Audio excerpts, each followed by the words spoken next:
Work hard for what you want in life.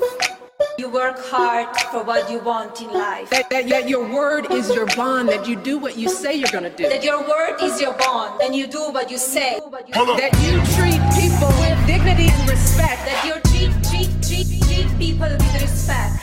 Reach of your dreams and your willingness to work hard. The strength of your dreams and your willingness to work for them. Work hard. Work hard. Work hard. Work hard. Work hard. Work hard. Work hard. Hey guys, I'm Tatum. And it's your girl Milan. And welcome to episode 15. Is it 15, Milan? Because I don't remember. I know, it is 15. We are 5 episodes away from episode 20, and that's a milestone. My goodness. Well, yes, welcome to episode 15 of the Black Girl Boss Podcast. Whoop, whoop, whoop, whoop. So this is a little weird because this is like the third week in a row that we're having a guest. We never have guests back to back like this, so we might have a little break after this. But I think they love it though. I think they're loving it. I hope so, because I don't want y'all to be like, oh my gosh, they always have guests every week. But I'm just excited about our guests because every week everybody just brings something different, and we have great episodes, and we bring other people on, and we have that diverse group of thought, so to speak. So this week I'm excited about because it's a PR episode. And as you guys know, Milan's a publicist. I may not be a publicist, but my undergrad degree is in PR, and so I love talking about PR stuff. So on today's episode, we have Lindsey Walker, who is the CEO and lead publicist of PR Mentality. So her blossoming firm has its base in St. Louis, Missouri, and Atlanta, Georgia, but she has clients worldwide. So Lindsey has launched innovative and dynamic PR campaigns, garnering top-tier press coverage for clients including Variety, ABC, Yahoo Movies, XXL, Vibe Vixen, and a host of other clients. So we just want to welcome Lindsey to the show, and thank you so much for being with us today. Thank you guys so much for having me. I'm so excited to be, able to chat with you guys today. Yes. So let's hop right into it. So Lindsey, tell us about your business and what made you choose the PR field. So I have always loved to write. I've always loved things creative. I was the kid that lived for watching, artists perform on the Grammys. I was always picking up, like, back when it was out, Word Up magazine, Right On. I loved every aspect of entertainment and journalism. And so I took a minority journalism workshop in high school, and that was kind of when I got my first taste of what PR was like. I had to put together a press conference and a press release, and then I just kind of majored in it in college and, started my company because I could not find a job 3 months after graduation, and I just kind of got tired of sitting around. I was like, listen, I just need to do something. So I started my company, and it's been an awesome journey so far. So do you do that full time, or did you find a job while you were still building your company? No, it will be 5 years in August that I've been full time with public relations and my business. That's awesome. Congratulations. I need to give her a yes for that one. Right. Thank you.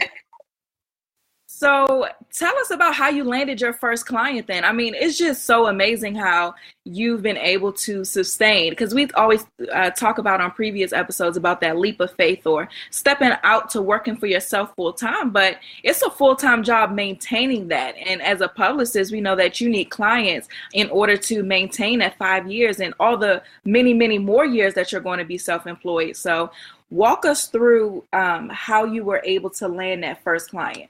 Yeah, it's interesting that you say, that it takes a leap of faith. I will be absolutely transparent and tell you and the listeners that I had no idea what I was getting myself into, because when you do public relations, it's a little bit different from, being a full-time entrepreneur. So there were definitely some, pitfalls and some setbacks, but, through it all, it's all about having perseverance, and my faith in God got a lot stronger. I was praying and I was fasting and, having to do all of these things to just keep everything going. So when I landed my first client, it was actually through Twitter. I just kind of, would search hashtag who's looking for a publicist or need a publicist. And I landed my very first client through Twitter. So. Wow. So what did you tell us a little bit more in detail? Like, what exactly did you do to get that client? What was that onboarding process like? Yeah. Honestly, it was a little bit like it wasn't too hard to get. I really just reached out to them, like I said, via Twitter, and we had a conversation offline and via email, and then they were like, okay, let's work together, and that was kind of how everything went. Every situation with every client has not been like that, obviously, but for my first couple of clients, actually, they kind of just pretty much trusted that I knew what I was doing. And it's so funny that you asked me that, because when I sit back and I think about the fact that at this time I didn't have a portfolio, I barely had a website. I think I was using like my WordPress blog at the time. So it's just quite interesting how I was able, to get these people to trust me and believe in my brand and believe in my vision and what I could do for them, and actually be able to deliver on those results without having visual presentation, because we know that that's extremely, extremely important. But yeah. That's so cool, because I think that's where a lot of people get discouraged who want to be publicists or who want to start their own businesses in general. They get discouraged because they feel like, well, I don't have the perfect website, or I don't have the perfect branding together. I don't have all of these ducks in a row, so to speak. And I think the trend with all of the guests that we've had that are self-employed is that they didn't have it all together when they started. And so what was your pitch like to these people? So like you said, you didn't have that website. You didn't have necessarily that place where they can go and fact check, so to speak. So how did you word or formulate your pitch for yourself in order to get them to sign on with you? Yeah, so like my first couple of clients were authors, and then I represented a choreographer as well. And honestly, with the authors, I just kind of let them know, like, hey, I would need to check out your book first. So I had them send me a copy of their book, and then I kind of just, read it, and I was like, oh, well, this could be placed in Black Enterprise, or I could see this on your local television station, da da da. And they were just kind of like, oh, okay, well, let's go for it. With the choreographer, I was just like, well, you have a celebrity tie-in, and so we could place you here, here, and here, and it just kind of worked out. That's pretty cool, and I think that's a good message in that for everybody that's listening, is you have to do your research on the person that you want to work with. Absolutely. Yeah, I definitely agree. My first job out of school was in sales, right? And the one thing that I learned in sales was the importance of asking questions. Because in getting to know the person that you're selling yourself to or selling your product to, because once you know all of that information and you're able to ask those questions that get them to talking, they'll start telling you what they need. And then it makes it so much easier for you to offer them that solution, because they're sitting there pouring out their pain points to you, so to speak, Yeah, I definitely agree. And it's so crazy, Lindsey, because I received my first client on Twitter as well. Shout out to Twitter. Shout out to Twitter. So if you are an aspiring publicist, this is a sign that you need to head to Twitter. Absolutely. And I still do it, from time to time. I believe that social media is extremely important. You can use it, like Tatum said, to do your research. You can use it to find new leads. You can use it to kind of build your own platform, and we've seen that with Instagram and now even with Snapchat. So you definitely don't want to sleep on social media. Not at all. Exactly. So I want to ask you, Lindsey, how is it being a woman in the entertainment PR industry? Because when I was reading a little bit of your bio and saw how you was working with brands like Hip Hop Weekly and what was the other one I saw? Oh, The Source and Double XL. Like, these are very male hip hop dominated platforms. How is it being a woman in that kind of misogynistic atmosphere? Yeah. So with, and shout out to Hip Hop Weekly, shout out to the source because they've been amazing at getting, some of our clients placements.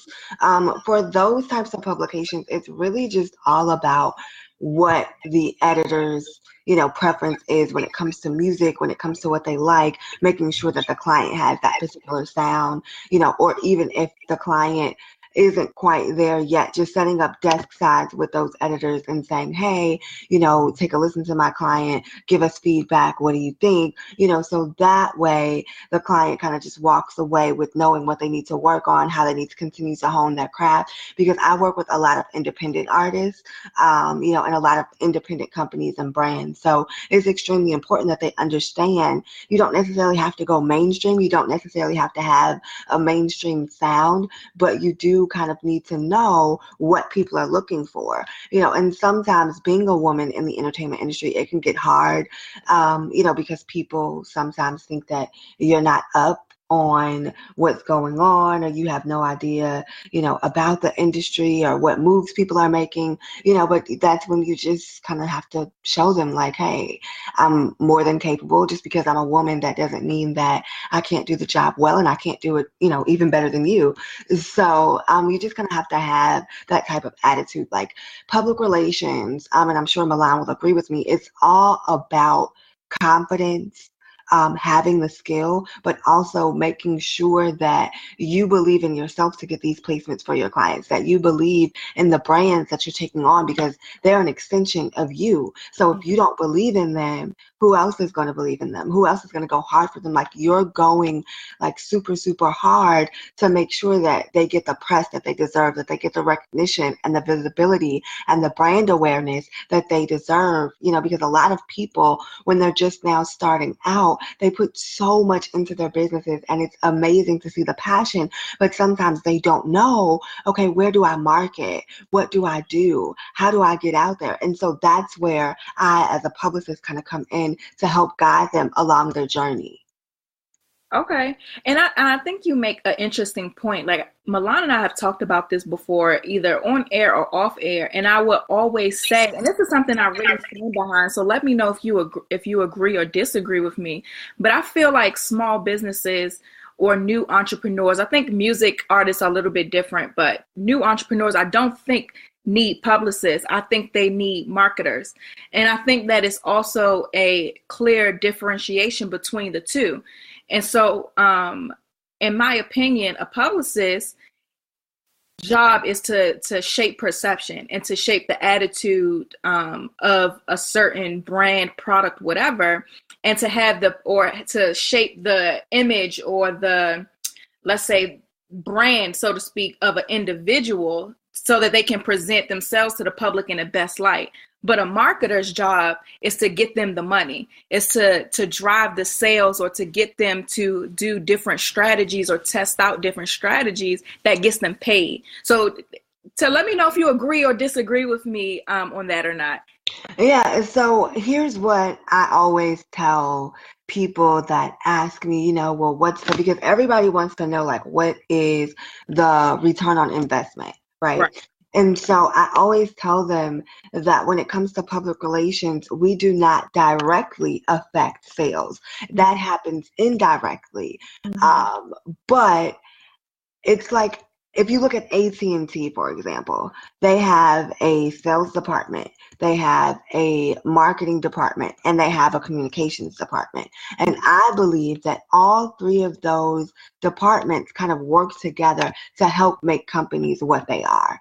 So, if you are a new business starting out, you definitely do want to focus on marketing yourself and honing in on what's going to help you bring in dollars. But at the same time, the only way that you're going to kind of do that is by getting with a marketer, but also getting with a publicist to kind of help you boost your brand's awareness while you are building, your marketing strategy. So I think that they kind of go hand in hand.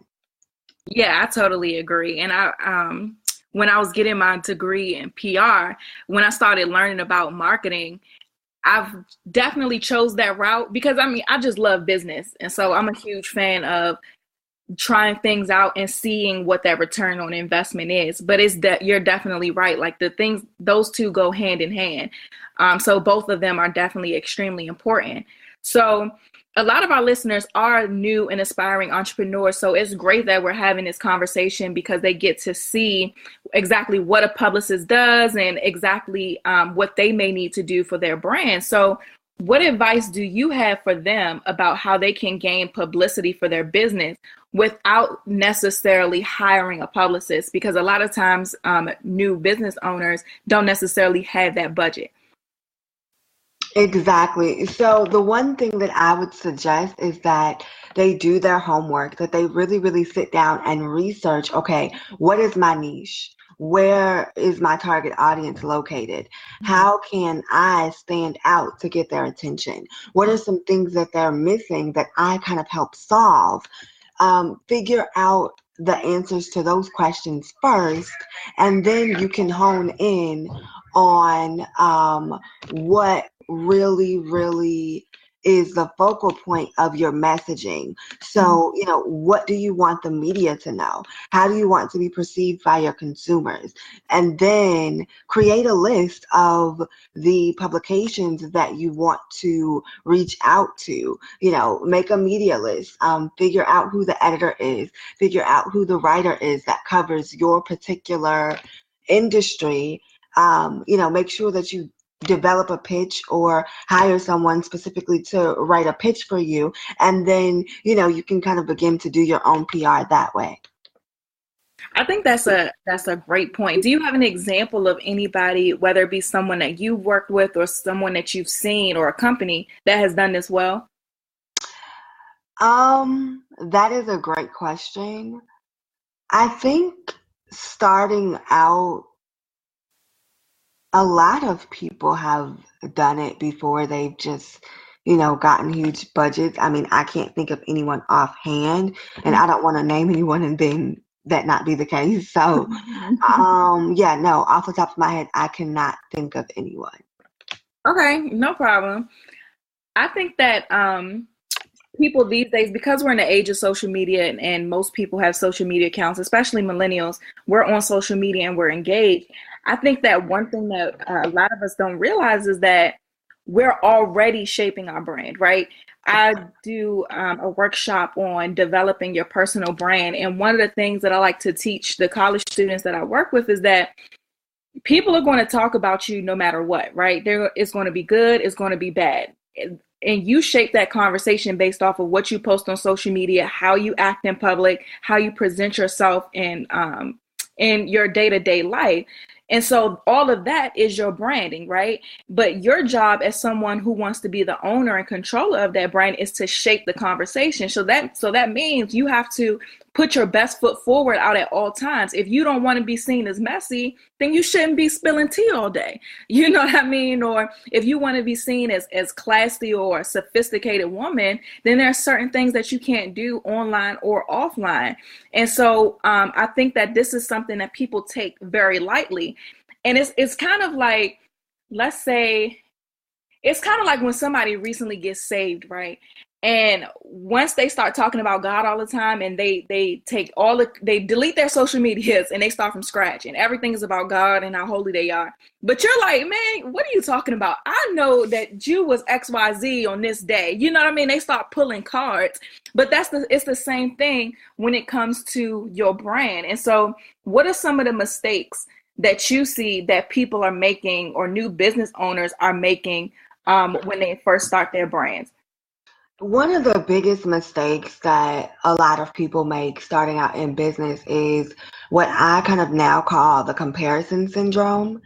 A lot of people are like, wow, such and such is popping up on Instagram or Twitter or whatever the case is. So I'm going to literally model my brand exactly the way theirs is. A lot of people, they have a comparison and copycat syndrome, to whereas they don't really take the time out to figure out their own innovative, original ideas.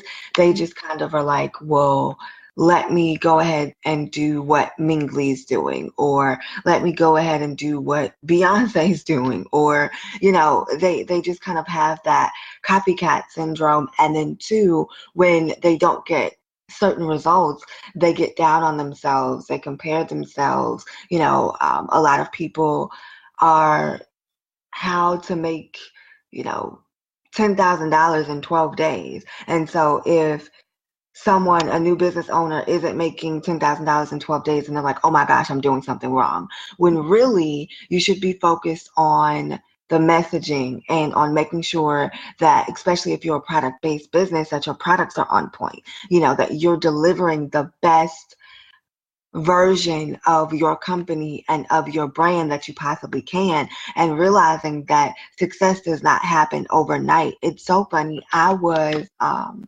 looking at something on Instagram not too long ago about Solange, and I had to sit back and really think like, wow, she's doing all this amazing stuff. She deserves every accomplishment that she's received thus far, that she's had. But if you really sit down and you track her career, it's been 10 years. Like, it's 10 years in the making. Whether or not she's Beyonce's sister, whether or not she had all these resources, whether or not she has, pretty much people and connects and contacts at her disposal, but it's still, for her to create an amazing album, for her to, get a Grammy and all of these awesome things, it's 10 years in the making. And a lot of people don't realize the time that it takes. Even with me, I still don't feel like I'm anywhere near where I'm going to be, because it just takes time to continue to build and grow. And I think a lot of people lose sight of that, and they get caught up on how many followers they have, how many people are engaging with them. Those things are important, but they're not the end all be all. Mm-hmm. No, I totally agree. So what are do you have any tips for people who are trying to figure out what their brand identity is? Because I believe also that sometimes people have the copycat syndrome, but it's not necessarily something that they're consciously doing. They've just considered themselves doing research, or they've looked at all these people that they look up to, but they don't realize that they're just basically copycats, So what are some things that people can do to make sure that their brand is their brand and not just a byproduct of all of the other people that they've consumed? And so I think that it just is about taking the time out to figure out, what's my purpose in business? Why do I have a passion for this? Why am I going in business? What do I want people to think about my business? Like, those are the types of questions that, again, need answers before you begin to do any type of outreach, before you begin to even make a logo. Like, really, really getting clear, getting still on figuring out what your purpose in business is and what you want people to gain by being affiliated with your company and with your business. Okay, good. I think those are really great points. So I want to backtrack a little bit before we get into the PR questions and ask you about a little bit more about your business. So when it came to that day-to-day, so when you first decided that this is what you're going to be doing full time, how did you come up with your schedule? Like, when were you going to make time for yourself? How much time do you spend on clients? Like, what was that real day-to-day grind like in the beginning? To be honest, it's still something that I'm trying to figure out, because as a publicist, sometimes you don't get a break. Sometimes, if you're working on a movie screening and the deadline is May 29th, you're on call 24/7, making sure that all of the details are figured out and together. So in terms of scheduling, it just depends on prioritizing the client projects according to their particular deadlines, according to what the client needs, and then kind of, if you start, or for me personally, if I start to feel myself getting burned out or getting frustrated or getting restless, like, whereas I used to feel super guilty about it. And even now I'm still just like, I kind of want to just work on this stuff. But you have to take a break. You have to, like, sometimes close your laptop, don't look at anything, turn your phone off. Whoever's calling you, they're not dying. It's not an emergency. If they are, they'll definitely let you know.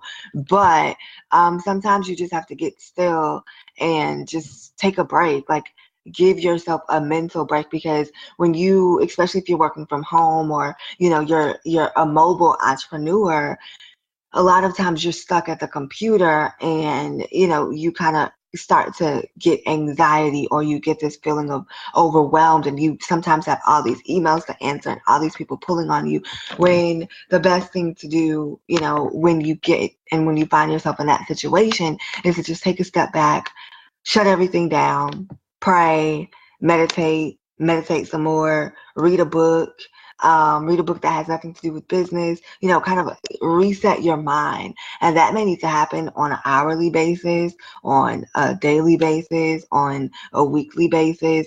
Try to give yourself a couple of days off. And if you, don't feel comfortable with doing that, then give yourself, at least one day or 3 hours off, and just take time out to center yourself. Because if you're not centered and you're not whole, then it's going to trickle down and affect your business.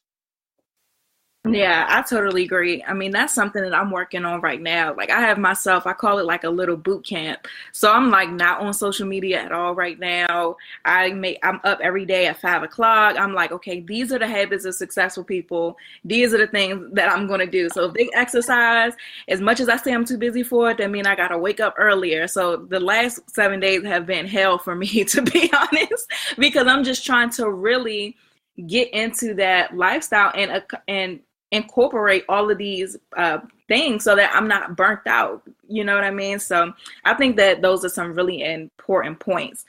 So when it came to your business in the beginning, I'm going to talk about pricing.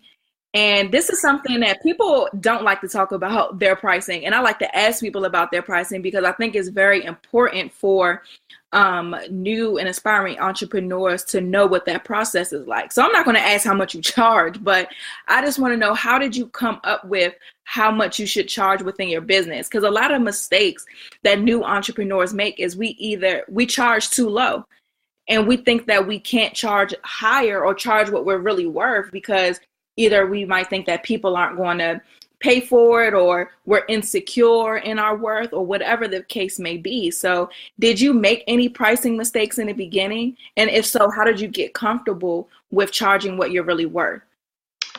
Absolutely. I made a ton of pricing mistakes in the beginning, because when you're starting out, it's kind of just like, I'm not sure, But eventually, it just came to a point to where, listen, I know my worth. I know how hard I work. I know the results that I produce. And the clients that are meant for me are going to come. Mm-hmm. And if someone cannot afford to pay my price, it obviously means that they're not the client for me. The other thing is learning how to properly structure. So you can come to me with a budget of $500, but does that mean that you're going to get full services? Absolutely not. You may get a press release, you may get a media kit, but you're not going to get full service. But that doesn't mean that I'm going to turn you away either. So, I had to learn that part of it. If someone comes to you with a budget, as long as it makes sense for you, figure out a way. If you have a la carte servicing that is within that budget range, they may not be, like I said, a full service client, but you can definitely get the coin and secure the bag regardless. And I think a lot of times when people are first starting out, they feel like, well, if you come to me with a certain type of budget that's not my budget, I can't work with you. But you really can. It just depends on how your services are structured. So once you get clear on what you can do, what you can't do, what you want to offer, all of those things kind of go directly into pricing structure. Yeah, I definitely agree with the pricing structure. Starting out, as the business owner, not even just with PR, but with the Entrepreneurs Brunch, and just when Tatum and I have conversations about the podcast, and as far as, we start allowing people to do ads, we're skeptical because we know our reach, we know what we offer, but it's like we don't want to scare away. We don't want to scare away those opportunities for people, but at the same time, it's like, okay, be realistic.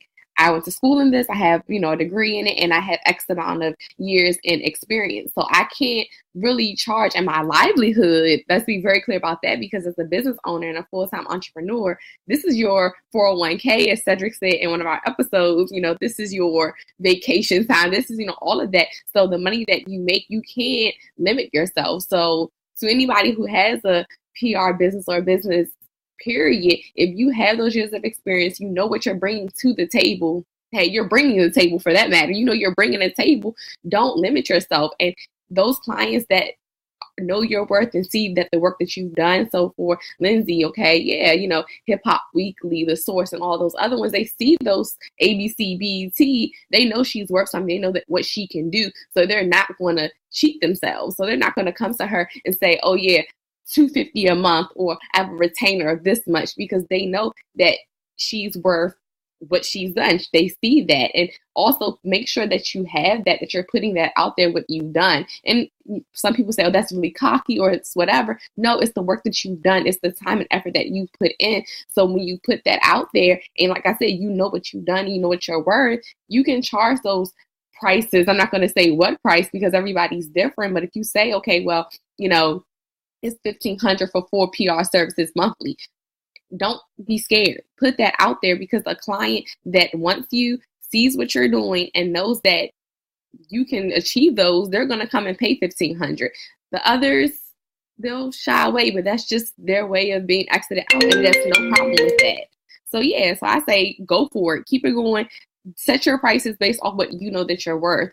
And as far as backtracking a little bit, as far as day to day, I definitely agree. Your day-to-days are definitely different all the time, like all the time. No day is the same. But I think as far as managing how you work with your clients within a week, my clients always ask me, well, how many hours are you dedicating to me a week? And I'm saying, okay, well, it depends on the project that we're working on. It depends on our PR plan. It depends on communications goals, if we have any campaigns that we're doing. And then you set them forth that way.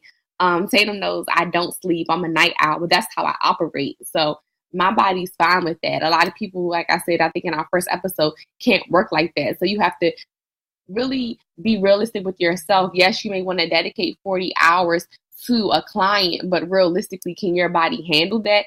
If you cannot handle that, then you have to scale down on what you're offering the client within that week, or what projects you take on. So that's just my 2 cents about the budget and how to determine a budget, and your work life when you become a full-time entrepreneur, or if you're working a 9-to-5 and still an entrepreneur. You have to take all those things into consideration when you're dedicating those hours to your clients. And I would even also say that when people aren't willing to pay, that's like a qualifier. So when you determine to work with somebody, whether you're going to work with somebody or not, you have to qualify them. And if that person isn't willing to invest in themselves, then they might not even be a good person for you to work with. It's not all about who's going to pay you. It's about who do you want to work with as well. So if this person is saying, oh, you cost too much, I could spend that money on something else, they just did you a favor, because they would have been a nightmare with you working with them, or they wouldn't have put in the work that they needed to put in on their end to see the results of your work. So I think that the pricing scare or that pricing insecurity is something that is going to be real for new entrepreneurs, but at the same time, it's something that you're going to have to get over, because once you get confident, and it's a process. I'm not going to say I was always confident from the jump on what my prices are, but you have to get that confidence and really know what it is you bring to the table, like they said, and understand that, like Lindsey said, if they're not willing to pay that, then that's okay. They're just not that client. That's not. Your livelihood doesn't depend on them specifically. What's meant for you is going to always be for you. So anybody that's going through that pricing thing, just stick with it. And I hope you got something from what we said about that little subject. So, Lindsey, do you want to add anything else, or Milan, before we hop into the PR segment? The one thing that I have kind of learned as an entrepreneur, and I now pass this on to everybody that I can, whether it's via social media or whether you have a conversation with me, is that entrepreneurship is all about two things. One, your faith, because I am a Christian, I'm a believer in Jesus Christ. And so that definitely helps. And then number two, your mindset, because what I've come to realize and understand is that no matter what's going on in your life, no matter what's going on in your business, it's all about your perception of how you look at yourself, how you look at your business, and how you think. You have to come to a point to where you are just extremely comfortable in your own skin, to where you know that no matter what your flaws are, no matter, what your past may have taken you through, that in this moment, you were called for such a time as this. In this moment, it's meant for you to be a business owner, and you're going to be successful. You're going to thrive. No matter how many obstacles or handicaps are thrown in your way, you're going to push past them, and you're going to overcome to build a successful business. If you look at everything that you've ever gone through in your entire life, like, you've gotten over it, because you're still here and you're still living and you're still breathing. And so I think that a lot of times people get too caught up on what they've been through, or they get too caught up on not thinking that they're good enough because they've never seen anybody run a successful business, or, oh my gosh, I'll never be like them because of X, Y, and Z, when really just let those things go. And everything else will begin to flourish, because when we have mental blocks, when we have mental barriers, that really, really weighs us down. And that's in our personal lives, in our businesses, and definitely when it comes to the success of being a full-time entrepreneur or having a successful side hustle if you still work a 9-to-5. So, I would encourage everybody to think about what your mindset is when it comes to yourself and when it comes to your business. And if you realize that it needs to change, start meditating, start praying, start, getting a devotional, read books that are going to inspire and encourage you. Like, we have to fill our minds with all of these positive affirmations and things that are going to help us to feel good, and then we can pour out good. But if you are constantly down on yourself, and even if, let's say if your goal was to make $500 extra this week and you only made $2, be grateful. Like, practice having an attitude of gratefulness, and everything else will fall into place. Yes. Sorry, y'all, I put the call on mute, so I'm a little delayed, but yes, that was great. So I want to have some PR talk with y'all, because it's some things that have been going on in the media. So I'm so hyped that we have two publicists that I can talk to about this. So the first one is this Pepsi commercial. Have y'all seen it? Yes. So I have. Tell me what y'all think from a publicist standpoint about this Pepsi commercial. I want to hear Milan's thoughts first before I chime in. Tatum knows I'm big on playing the devil's advocate. When I first seen it, I'm like, okay, no, let me make this disclaimer first. I saw memes before I saw the actual thing. Right. And the memes that I saw had nothing to do with the actual video. So when that's normally how it works. Right. So of course, just looking at social media first, I'm thinking that the memes are what is actually in the video. So I'm like, oh my God, like they're, basically having these officers spray people with water. I'm like, no, that's, so now I'm outraged. I'm like, why would Pepsi do that? But, I'm just going off. So then I see the video and I'm like, okay. Then I think back to the earlier in 2016 or middle of 2016, where the young woman, she was walking up to the police and they were rushing to her, and it was like she was just so graceful and calm. Y'all remember that? Yeah. That was like, it went right. So then I placed that in my head when I watched Kylie Kendall Jenner walk over to them and give them that Pepsi. So then, of course, being a Black woman, I stepped out of my PR mindset and was like, okay, so what you're basically saying is that, and this is how it reads, of course, interpretation and perception of your own, is that a white woman can walk over to these angry white cops that are standing there already in defense of all these happy minority, people just standing there doing nothing. They're peaceful. This is supposed to be a peaceful protest that we're seeing in this commercial. They're peaceful protesting, quote unquote. And she just walks over out of the crowd and just hands them the Pepsi, and everything is just so much better. But a woman who is standing there unarmed, her hands to herself, they're charging at her. And she's a Black woman. So now I'm looking at Pepsi like, so what is the message that you're really trying to give? Are you basically saying that, how do I want to say this? Let me be careful with my wording. No, we're very transparent on this podcast, that white women or white people can come over and just make everything so much better, whether it's a Pepsi in their hand, whether it's whatever. That's what you're saying. That's the message that you're basically putting out. And that's why I think it was so much outrage. So before I get into what I think they could have done differently, Lindsey, how did you take it? So here's the thing. Let me start with the concept. I understand what they were trying to do, but the way that they did it, the delivery was just horrible. Like, horrible. Thank you. When you're dealing with something as heavy as Black Lives Matter and, protesting and things of that nature, you have to be extremely careful when you're a corporation. Because again, like Milan said, it's about the messaging. It's about what you're sending out to the masses. So you have to look at it from that standpoint first. The second thing is, fortunately or unfortunately, the Jenner girls, the Kardashians, in the Black community, especially now, they don't have the best relationship. Like, people are looking at them like, Kanye's in the sunken place, because of them.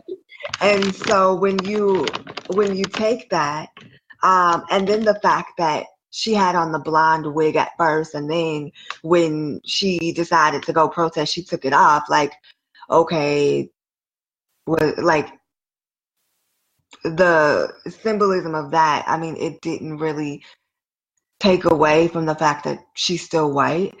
I guess it was trying to be symbolic of her being down for the cause. But my thing is, if you are going to be down for the cause, instead of, you walking towards the people, and then bypassing them to go to the cop and like, no, let's just not. Let's just not, because like I said, the delivery was off. It wasn't, kind of like Milan, I saw the social media stuff before I saw the video. So when I saw the video, it was not as bad as I thought that it was, but still, it was horrible. Like, it was horrible. So yeah, I just was not here for it.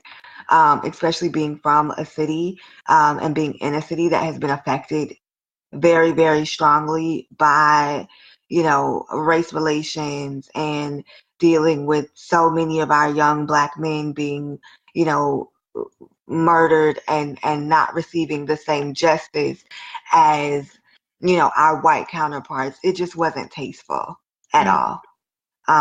It really wasn't tasteful at all. And so, whomever is the marketing coordinator and the communications person for Pepsi and the creative director, like, somebody should stop them at the door.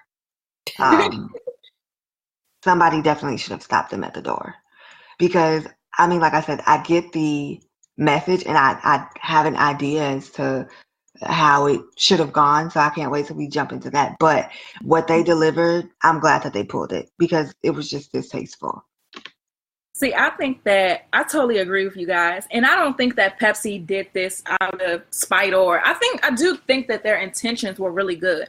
Absolutely. But I also think that this is what happens when you have a whole bunch of people who are disconnected from the message that they're trying to convey actually working on it. So that's, to me, that's like a bunch of white people writing or a bunch of white men writing a book or a movie on Black women. Like, what? That doesn't make any sense. You can't identify with that experience, so you can't necessarily do something like this. And I think that it's okay if they can't directly identify, but they didn't do their due diligence to have the necessary representation there when they were figuring this out. I mean, to me, it was just silly to me, and it just showed how naive the people behind this are, and how naive Pepsi is to white privilege, to racism, and just the Black Lives Matter movement in general. Because it's like, y'all wanted to hop in. I see why you wanted to do something like this. It would have been great, maybe, if you would have did it right. Because first of all, this protest might have been peaceful, but it was way too happy. Like, this was like a festival. That's peaceful protest, yeah. Like, a peaceful protest don't mean everybody out there having a good time. It just means there isn't violence happening. That don't mean it's not tense. Like, you know what I'm saying? Like, what the hell are they protesting that they're so excited about? Like, they're so joyful about? That made no sense to me. And then on top of that, it was like, of all people to try to be the peacemaker, you're going to have a white person. And I think the thought process for them may have been like, oh, it's a woman, so she's still like oppressed. But no, like, you should have had the Muslim woman at the very least who was taking pictures be the one. You know what I'm saying? If you didn't want to go as explicit as to have a Black person. I think either way, Pepsi would have got backlash no matter what they did, to be honest. But this was just dumb and just very, like Lindsey said, just poor taste. And then on top of that, in a real protest, the cops have like full shields and everything. So these cops were just like chilling in a regular uniform, had a hat on. Like, they weren't prepared for war like the cops are in the real protest. And so it's like, y'all couldn't even Google the freaking protest to even get a picture of what it looked like. If y'all would have did that at the very least, y'all would have known that what you were portraying and what was happening was not right. You know what I mean? And you would have known that to even try to do something is to have them hand them a Pepsi and everything will be crazy. It will be great. It's just dumb and it's insensitive. And I don't know. Like, Pepsi's just crazy. I don't drink Pepsi anyway, but still, it's like ridiculous to me. I don't know. So, what do you guys think that Pepsi should have done differently? So here's my thing. If you want to convey a message of unity and you want to convey bringing everyone together, they could have gotten a couple of spokespeople that have, been in the media for Black Lives Matter. They could have pulled in some celebrities, and it could have been more of a type of PSA type of commercial. And now that we're talking about it, Pepsi has kind of been known for, maybe as far as the visual aspects and commercials, trying to bring everybody together. So, kind of like you said, Tatum, I don't think that they had an ill intention, but again, it's not about your intent. It's about how things are delivered. So if you wanted to have this type of campaign or this type of commercial, you could have gotten people from Black Lives Matter. You could have gotten celebrities and had it be more of a PSA. You could have even gotten the mothers of Mike Brown and Trayvon Martin. And, that's how you bring this whole thing together. So that's what I think they should have done. More of a PSA type of feel, celebrities coming together type of thing. Because now they're going to have to do something like put together a event that's going towards Black Lives Matter or some type of something, because now they have eyes on them and there's a bit more of social responsibility and corporate social responsibility that they're going to have to show that they mean no harm, so it's going to have to be more cleanup when really you could have just reached out to people that were affected by this, that have spoken out about this, if you really wanted to make an impact with your commercial. And this even, I was Googling this while you were talking, because I remember seeing a commercial who did what you just said. They had something that was more PSA based, and it was Nike. So they did an equality campaign, and they had people like LeBron James, Kevin Durant, Serena Williams, stuff like that. And they were just saying, like, if we can be equal here, well, let me say, hold on. Oh, it's okay. It says if we can be equals here, then we can be equals everywhere. So it's just people in sports and showing how America seems to come together when it's something like sports, but when it's something, when it comes to racism, then it's all of this separation. So I think Nike did a better job at conveying that message than Pepsi did, for sure. Absolutely. And I agree with, I wholeheartedly agree with Lindsey, and I definitely agree with that, Taylor. And another thing, like taking what Lindsey said with the PSA and everything, I think that what Pepsi did, and for some reason, it's just how society is. We always put it on the victims, and the victims being us, of course, against the police in the sense is that we are the ones that are supposed to fix the issue of what they're doing. And that's how it was portrayed. Again, like we all have agreed that we don't think Pepsi's intentions were wrong. You know, we understand what they were trying to do. It just didn't make it there. So instead of taking us and always making us trying to fix it, more so like what Coke does, share a Coke. They should have been sharing a Pepsi. The police should have been doing the sharing the Pepsi and calming down the crowd. And you're the ones who caused the issue, is basically what we've all seen and know, that police have been the ones that have been in the light for causing a lot of the reasons why we're in the Black Lives Matter movements and everything we've gone through. So taking that PSA, of course, using the victims' families, using those celebrity figures who maybe are not Kendall Jenner or Kim Kardashian or the Kardashians and the Jenners, period, and having them in that PSA, and the police really taking responsibility, because that's what the big issue is that they have not been held accountable. They have not taken a responsibility, but we're supposed to always have it. So I think that's another incorporation to the PSA that they could have definitely done, was having that responsibility, because then if we all think about it, that's all that we as people say, as though the police are never being held accountable. They don't take responsibility for it. So if Pepsi would have put that in the light of the police taking that responsibility, it may have been portrayed a lot different, and people's perceptions of it would have been completely different. Right. And even to your point, like if they would have did something where, let's say the mothers of the movement or anybody who's or anybody from Black Lives Matter, if they would have maybe been in the room with the heads of police or the chiefs of police or actual change makers drinking a Pepsi while they discuss, how can we fix these type of things, or how can we reduce the amount of Black people who are being killed by police, like that's something that might have been that would have been better received, because then you're discussing a solution. Now they would have probably had to be very careful with that as well, because that might have gone either way. But just something that's not making a light of something that's such a serious issue. Like, and Jenner was doing a photo shoot, and then she stopped to go be a part of this thing.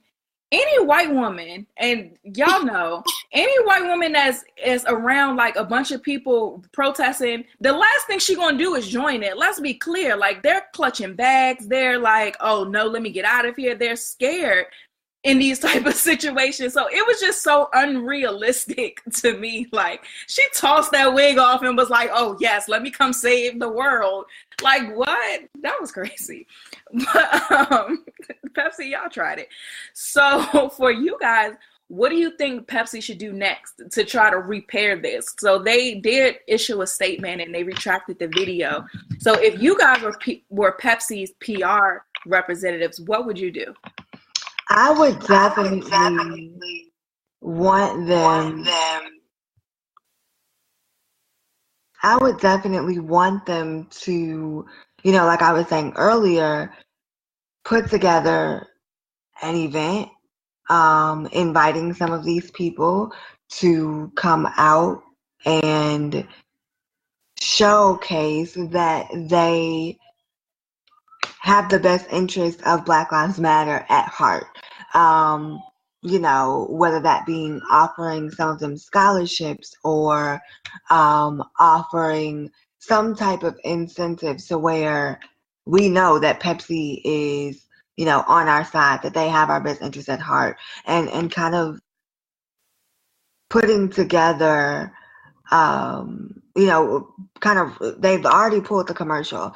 So I would have them put together that PSA, number one. Number two, put together that event. And number three, make a scholarship fund. Like, they're going to have to, they've already kind of owned up to their responsibility, but they're going to have to do the work to show, that this is something that they care about. Otherwise,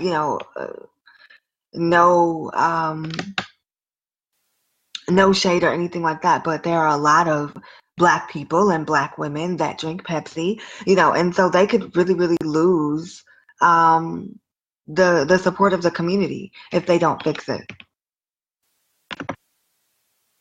Yeah, I definitely agree. But I think that if they do that, we would just call BS. I think we would immediately call BS, because if they did that, I don't think I would be like, oh, Pepsi really cares. I was like, okay, Pepsi's doing damage control, but that's fine. If my cousin can go to college for free because y'all feel bad, then that's cool. But it still wouldn't make me drink Pepsi, because I would know exactly what they're doing. I think these days we're able to read through BS a little bit more, but I don't know. I think they should just lay low and just be quiet and wait for the next person to make a mistake. But I'm not a publicist. So, Milan, what would you do? I'm not too familiar if they released anything. I was trying to look it up to see if they released a statement or anything to explain, not really like explain themselves and far like, no, this is not what we meant by it, but kind of explaining the idea, I guess, because a lot of people want to hear something. I think that's what we all want sometimes, to hear it from the source's mouth. Why did you do this? Why did you think it was okay? Answering those questions that everybody has. And be very transparent. I think that's a big thing with PR, is a transparency in a lot of situations. Hold on, I feel like I'm echoing. They did issue an apology. They said Pepsi was trying to project a global message of unity, peace, and understanding. Clearly, we missed the mark, and we apologize. We did not intend to make light of any serious issue. We are pulling the content and halting any further rollout. We also apologize for putting Kendall Jenner in this position. So they apologized, and they apologized to her. Okay. They didn't apologize to the Black community, though. Right. So I'm so glad that you read that to me. So now that I know that they didn't apologize to the Black community, then they should have apologized to those who have been offended. And clearly we know who was offended in this, the Black community, the Islam, everybody. They needed to state that general apology to all minorities who were offended by this, and not just shy away from it. Because that's what they do. They talk around it, like most companies. Volkswagen has done it. Who else has done it? Apple has done it before. They all shy away from the main issue and apologize for the idea, quote unquote. So that's something that's really big. And like you said, they should lay low after that. So they should have did that general apology and touched on every single basis, whoever they offended, and then just lay low and then come back later on something else. But don't touch a social issue, because clearly it's not your strong suit. Yeah, I totally agree. And yeah. A lot of celebrities were even coming for Pepsi. I've seen a lot of funny memes. I'm not even gonna lie. I'm looking it up right now just to make sure we didn't miss anything. And a lot of these little memes are so funny. It's one with with Malcolm X looking out the window, right, with a gun. And the person said, when the cops come and you only got Coca-Cola in the fridge. That is so messed up. But yeah. So I want to actually move to another controversy that happened recently. And this was involving United Airlines. And I'm kind of mad about this because I actually fly United a lot. And so they got in trouble, or they got a lot of backlash from, they banned 2 girls from wearing leggings on the flight. And so the thing about this is, I think that a lot of people hopped onto it without reading the whole thing. So when I read the story, the 2 girls, and it was a child too involved somewhere in here, but the 2 girls were on I don't know what the thing is called, but when you work for United, then your family can fly on standby flights. So whatever that's called. So they were a part of that. And so apparently in the United policies, the family who are flying, they have to still abide by the dress code of United Airlines employees. And so the dress code is, of course, no leggings.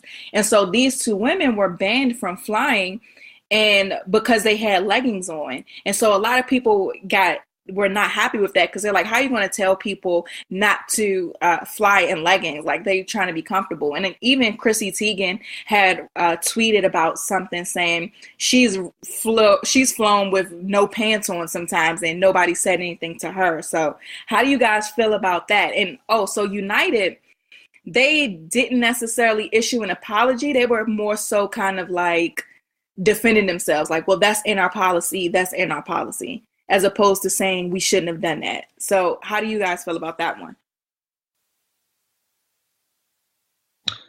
For that, I mean, they did, kind of state that was in their policy, but then it becomes the question of how do you decide when someone is properly dressed or not? I mean, obviously you can't walk into an airport, butt naked, but it just gets to a point, and I think that a lot of people feel this way, and it's having this sort of reaction because TSA, just within themselves, like, a lot of people are uncomfortable with the pat downs. Like, I know I've even had experiences where I was just like, whoa, you kind of like took it too far. You know what I mean? So I think that's where the overall outcry and reaction is coming from. But they did kind of state that was their policy, but at the same time, again, it's just that one is kind of tricky. It really is, because on one hand, we live in the United States of America where we have the freedom to wear what we want to wear, and I think that's where a lot of people are probably coming from with their questions and tweets and things of that nature. Tatum, so let me see if I'm wrong. You said that they were flying under family that work with the airline? Yeah, so if you're a United employee, then your family, yourself and your family can fly on like standby flights. So you can't book a flight for free, but you can hang out at the airport and get on one if the seats are available. So they were a part of that. Okay, and they knew that they weren't allowed. Okay, wait, no, let me take this back. So the family members who work there, although it doesn't state exactly what inappropriate clothing is, families know that you're like leggings is a no.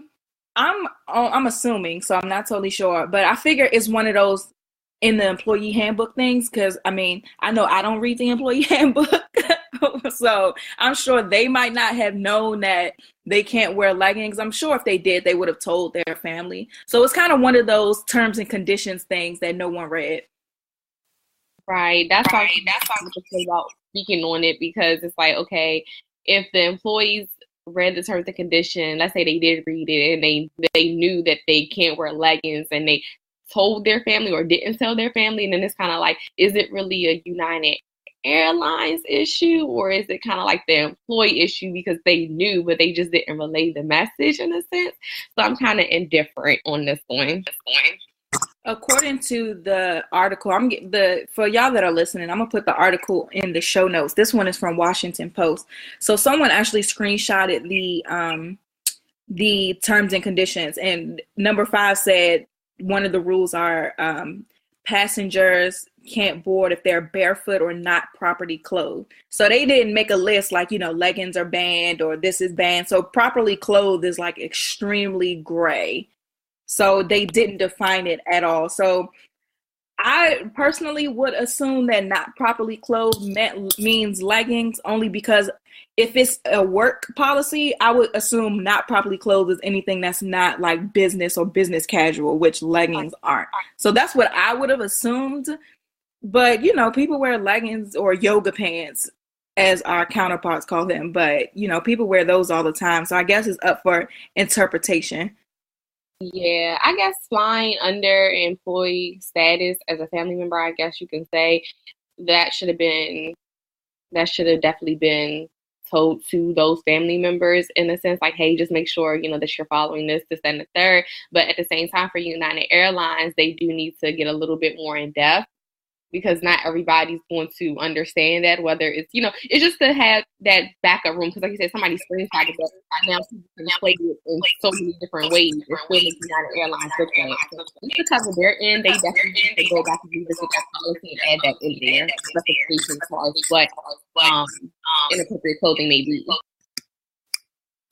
Right. Yeah, I totally agree. And even as they were kind of doing damage control on the situation, like people were tweeting them and all this other stuff, and they were just going back like, it's in our policy, it's in our policy, it's in our policy. So I kind of felt like that was childish, so to speak. I don't think that I would have advised them to do that, like just not respond to every tweet defending yourself, but more so just say, this is in our policy, and next time we're going to do a better job of communicating what that is, or we've implemented a company-wide training on what is or isn't acceptable of family members that are flying. I think they should have just did that, as opposed to just sitting there tweeting, defending themselves all day, because that's just stupid to me.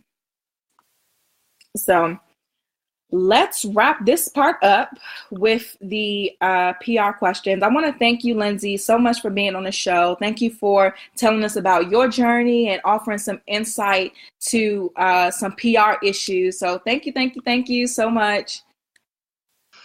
Absolutely. It was definitely a pleasure speaking with you both. Definitely look forward to connecting with you guys further. And I hope that the listeners enjoyed this and kind of got some tips and some tools on how to further build and grow your business. And if anyone is interested in learning more about me, you can follow me on Periscope, Twitter, and Instagram at Lynn, that's LYNN PR Mentality. You can also check out my website, lynnprmentality.com. And you can also follow my movement, PR Girls Do It Better, only on Instagram at PR Girls Do It Better. So thank you guys so very much. Yes. Thank you for being here. So we're going to take a quick break, and then we're going to come back. Milan and I are going to talk about our Q1 wins. We're going to talk about what our goals are for Q2 and answer some questions. So we'll be back. And we're back with the questions of the week. As usual, you guys, if you want to send us a question, send us a message on Instagram at Black Girl Bosses, and we will answer it on the show. So our first question and only question of the week is Nerdia, and I'm so sorry if I pronounce this wrong, Nadia. So that's NERDIA Nadia, or Nadia, NADIA. So you have to use Nadia or Nadia. I know two of them, or Nadia. So that's three. Okay, so the question says, when starting a business with a partner, how do you divide the responsibilities based on strengths, passion, or what? I would say strengths is a huge one. Like, you have to know what you're strong in and what they're strong in, and what you're weak in and what they're weak in, and vice versa. So maximize your strengths and maximize their strengths. Also, that should really even be in the criteria if y'all are even want to partner together in the first place. And also, something else you should really consider is communication.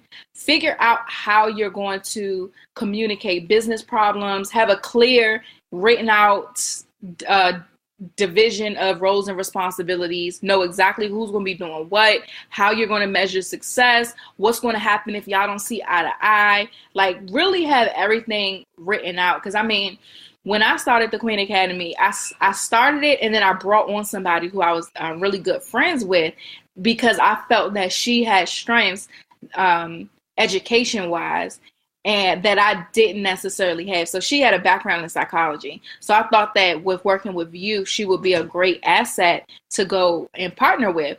Mm-hmm. So a mistake of mine, and which actually worked out, was we didn't have a written agreement of who was going to do what. We had the different title responsibilities, but we didn't say, okay, you're going to be in charge of this, or I'm going to be in charge of that. We kind of did that. We kind of divvied up the task once we realized what we wanted to do, but it wasn't like a clear, this is your lane, this is my lane in the beginning. It was very fuzzy, and we didn't have a written agreement. So when we had a falling out, it actually worked to my benefit, because when we had a falling out, it was kind of like, well, I started this. My name is on the document as the sole owner.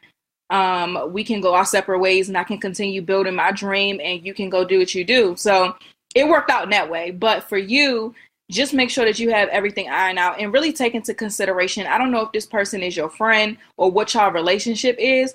And I know a lot of people who went into business with friends and it worked out. Mine didn't. We're not friends anymore. But just really figure out what's important. Keep your friendship and your business separate, and just really iron out everything, and think, if this is a friendship, you're worth losing over business. Because I think if I would have done that in the beginning, I wouldn't have even gone into business with her, because we were great friends. And at that time, I would have rather had the friend that I had, as opposed to having somebody that I partner with in business. Now, however, the woman I've grown into, I don't think that we would be as compatible as friends. And that kind of revealed itself towards the end of the relationship as well. So definitely really, really think long and hard about what you need, what the vision is. And you mentioned passion as well. If they're not passionate about the vision, don't work with them. Like, it shouldn't be divide roles off of passion. They should be passionate about the whole thing. If they're not passionate about the whole thing, don't bring them on as a partner. If they're only passionate about accounting or something, or money, then hire them as a money person, but don't bring them on as a partner in the business. Make sure that you guys are very clear and share the same passion for where the business as a whole is going, and have everything written on paper. Milan? Yeah, I absolutely agree with that. For me, do we have another? We do. My chief operating officer, his contract is actually, I'm trying to think what month it was. His contract is actually up soon, but the agreement was, he works as basically like a freelance employee doing community outreach and daily operations of the company. And that's one of his strongest things. And as Tatum said, knowing his strengths. So I know that with him, I can count on him. If I say I need all these people called, he's going to call them. Mm-hmm. They're going to get called. I know as far as outreach goes, when we have, like, for example, the NFL camp that we're working with, if we need the sponsors or whatever, I'll do the sponsorship package. I'll prepare the pitch and everything. He's just going to call. Like, he's the caller. Like, I know that he's going to call. He's going to get the call done, because I may not be able to have my phone attached to my ear, for hours out the day, because I have so many other things that I have to do. But we do have an agreement, and it does state that, it is my business. I'm the owner. He will get this amount for whatever work is done. Not a percentage, but, the amount paid. Mm-hmm. Because, those percentages and certain amounts paid are completely different. Mm-hmm. So, we have that agreement. What was the other part of the question? She said, so was his strength, being the phones, the passion. Yeah, and he does have the passion for the company. If he didn't, he wouldn't be here. A lot of my interns that I've had, I have seen some of them passionate, some of them are not passionate for the company. And the ones that aren't passionate, I had to let them go. Yes, they're interns and not with like a partnership or anything, but that's still a reflection of the company. Mm-hmm. And that will show in their, day-to-day activities. It shows how they are via social media, because you're really serious about a brand or you're working with a company, you know how you're supposed to portray yourself. Mm-hmm. You're not working at a government job or something and you're over here drinking Henny and getting high and it's all on your page. So that shows that, you that passion is out there, because you just really don't care about your representation of yourself, and you don't care about the company that you're under and that you're supposed to be representing on a daily basis. So keep those, like I definitely agree with Tatum. That's just my spill coming from a personal aspect and actually dealing with somebody still in a partnership agreement, I guess you could say, or work agreement. It's not, like I said, it's not like he has anything owning within the company, but he still works with the company and we still do have that agreement. So I concur. My question was, Tatum, you said you and a girl aren't friends anymore. No.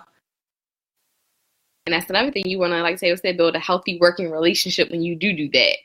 So always being transparent and, having those conversations, but not like taking it so lightly, like, oh yeah, you're my friend, so I'm going to just be real lenient, because at the end of the day, that's still your business. Mm-hmm. And Oh, my bad. Go ahead. No, I was going to say, so if it does come to that and you do see yourself in that aspect, you just got to let them know, hey, this isn't working out. I still want to hold our friendship together, but it's not working. Yep. And pay particular attention to their character, because character is just extremely, extremely important, because character is going to dictate people's actions. Somebody can put on the front for a little bit of time, but their character is going to show out eventually. So if you have somebody who is money hungry, that's not necessarily a character trait of somebody that you want to partner with, because they might get distracted by money when that might not even be the best opportunity for the business. You know what I mean? So pay attention to that, or pay attention to somebody who is really obsessed with the fame and the recognition or the awards. That's not somebody that you need to do business with as well, or somebody who need validation from other people. That's not a good character trait of somebody to do business with, because their work ethic or their actions are going to be contingent upon if they're getting paid for or if they're getting recognized for it. And that's not how this works, especially in entrepreneurship. Like, you got to work hard when nobody is patting you on the back and when nobody is giving you money for it. Like, you got to work hard, period, not contingent on anything. And also, I would say pay attention to something that I noticed with the person I was working with that wasn't necessarily conducive for what we were doing, was they were a little bit too emotional. And when it comes to business and personal, especially when you're an entrepreneur and you're in the beginning and the success or the movement of your business depends on if you're working or not, you can't have somebody who's easily affected by their emotions, so much so to where if they're having a bad day, nothing gets done in business. That's like, no, you got to check that at the door. So if it's somebody who, let's say they go through, now there's certain things though that's understandable. Like if you have a death in the family or something with somebody close to you, they get sick, like some really life-changing thing like that is one thing. But if they get into an argument with their boyfriend and now all of a sudden they can't attend none of the events, like, no. That's not going to work. Or they have an excuse whenever they hold up their end of the bargain. So pay attention to their character, how they treat the people that's in their life already, how they handle the things that they already have. Like the Bible says, and I ain't going to quote it specifically, I mean, like verbatim, because I don't know, but the Bible even talks about how you ought to manage the little things. Like if you take good care of the little things, or if you don't take good care of the little things, how can you expect God to bless you in abundance? So pay attention to how they handle the little things in their life. Are they late for work, the job that they have, but their excuse is they hate it, so that's why they're late? That doesn't matter, because then if things aren't going good in business, or if they're not feeling where the business is at the moment, that means they're going to be late and lazy for what y'all got going on. It ain't going to always be perfect. So really pay attention to how they're taking care of stuff in their life right now. Those are going to be some extreme telltale signs. Forget what they say. Pay attention to what they're doing. I'm done. I know I be rapping. I'm done. It's talking about, I know I be rapping. I will go out on a tangent about character. Like, I really can. We know how you feel about character. We know. Whatever. So that's it for questions. Let's go to wins of the week. So guys, I know it's getting warm outside, so y'all like out having a good time and not trying to send us your wins. Send us your wins of the week. Like, we want to celebrate you guys. We don't want to just sit here and talk about what we have going on. We want to celebrate you guys as well. So send us your wins on Instagram at Black Girl Bosses. So Milan, you were saying how like you had a trying week this week or something didn't go your way this week, but I want you to force yourself to find a win for this week. God allowed me to get through it. You know what? That is so dry. By me, that is the honest to God truth. No, okay, guys. So win for the week. I had a really rough week. Jesus, thank you, Lord, for getting me through it. I always say that I would talk about like when we do have negatives, because we don't always have wins. So I have so much going on in my mind, like as entrepreneurs, and this is such a great thing to talk about. So hopefully we can make an episode on it. I had so many things going on in my mind, like Tatum, like I literally back into the parking spots at my job every single day, every single day. But I was literally like so into my thoughts and everything that's going on in my life. I literally was backing up, looking in the mirror at it, and still hit it. because I wasn't there. Mm-hmm. Like focus wise, my focus was in my mind. So when I hit it, like that boom, I like snapped out of it, and I was just like, "What just happened?" Like I seen it happen, but I didn't comprehend that it happened, Mm-hmm. and that's like scary. Because think about like if you're driving on the road and traffic is stopping, but you're so in your thoughts, you forget to stop. Mm-hmm. And so I just was like, yeah, like that's deep, right? Mm-hmm. Like I was like, what the hell? So I got out my car and I looked at it and I was like, oh, like my emotion towards it wasn't even there. And I have never hit my car. Like people, I've been in accidents where like I got rear-ended and everything, but I've never hit my car. Right. So when I seen it, I was just like, what? And I didn't even comprehend it. I still don't even have any feelings towards it. Luckily, my mom, she didn't say anything because my mom is always like, oh my God, I know you need to fix your car. But she was just like, it's okay. Because she knew I had like so many other things that I was just dealing with. So that happened. I can't say this on air, damn it. The environment that pays me was trying me so much this week. I texted Tatum and told her what my thoughts was, so she know what to talk about. That's how I felt this week. So it was like it was a very trying week. So what made this week so much better was yesterday. I was supposed to go pick up my dress for my wedding, the wedding I'm in next week. My profile is getting married next Saturday. Well, this Saturday coming up. I was supposed to pick my dress up on Friday. They said that coming back at 7:30. It was supposed to be ready at 6. Let's keep that in mind. Mm-hmm. Came back at 7:45. I put the dress on. Everything is good. I'm short, so they hiked it up for me just enough so I could walk. But in the midst of that, them trying to adjust it and align it, they had to take it in some. They took it in to the point where they couldn't even close the dress. What? And you're tiny. I'm like, they made that damn dress a size 2, and that dress is a size, I think it's a 6. That's how I felt. You know what I mean?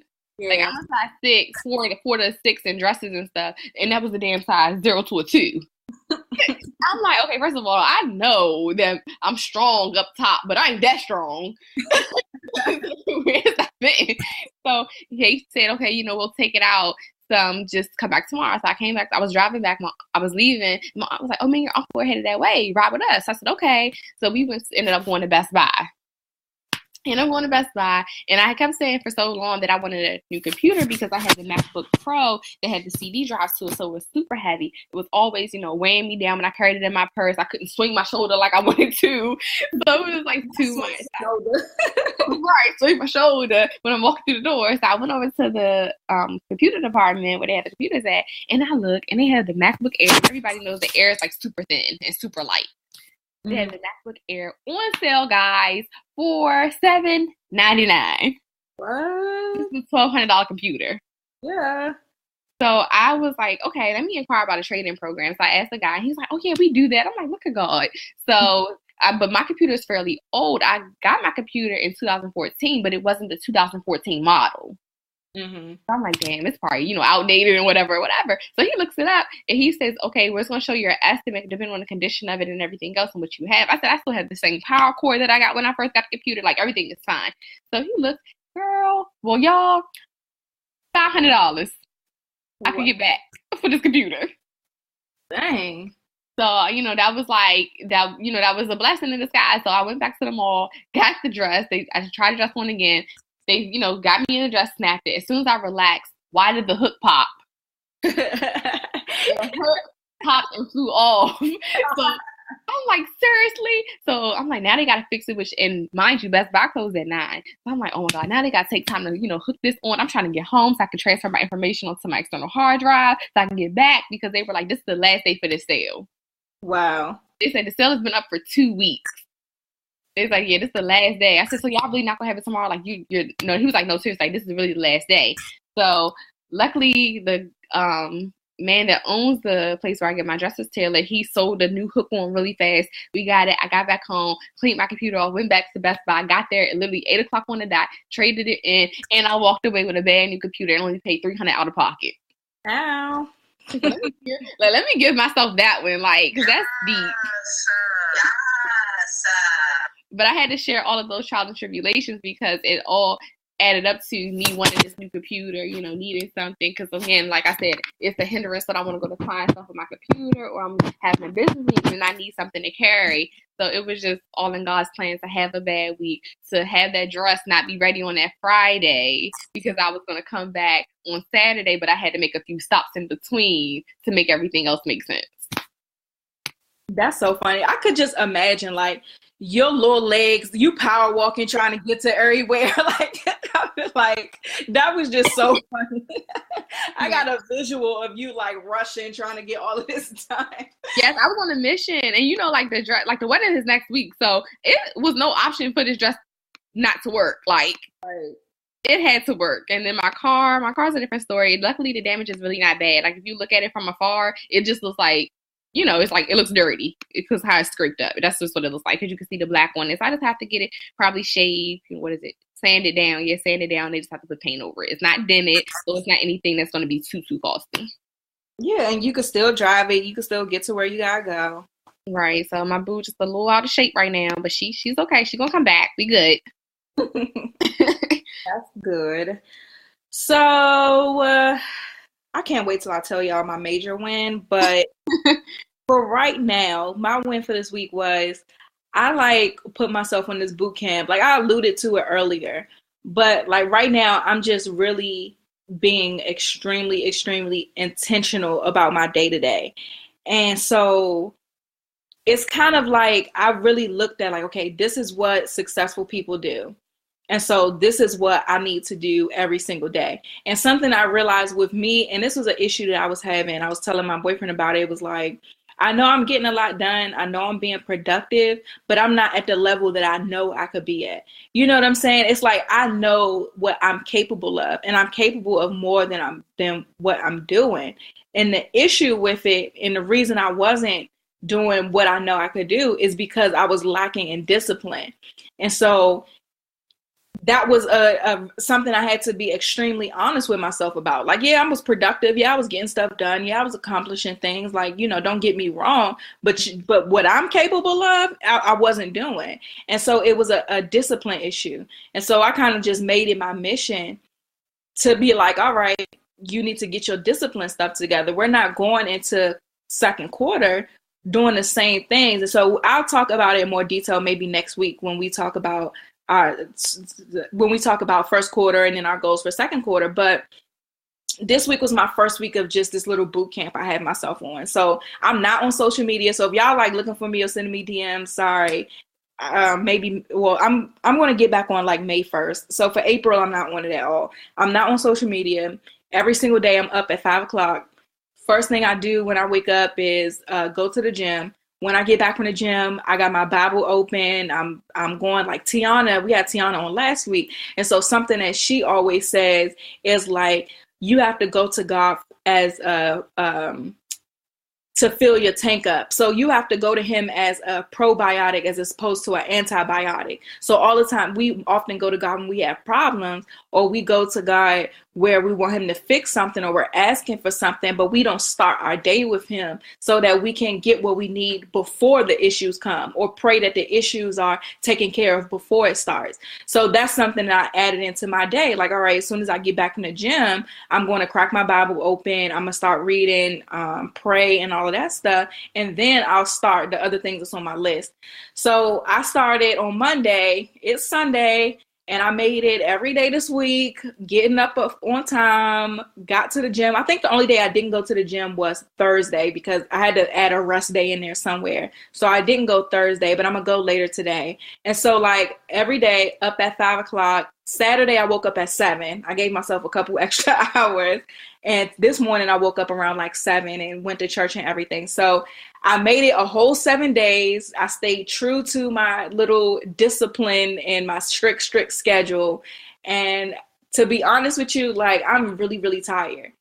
And so that's how I know where I'm going in my entrepreneurial journey is going to take a whole different beast out of me because I'm so tired just based off of doing my whole list. And I have like my to-do list, and I have where I work with when I work in my 9 to 5, I have when I work in my business, what I need to do for my business. And I got through everything. So my win is accomplishing everything and getting onto that disciplined schedule, even though I'm tired as I don't know what right now.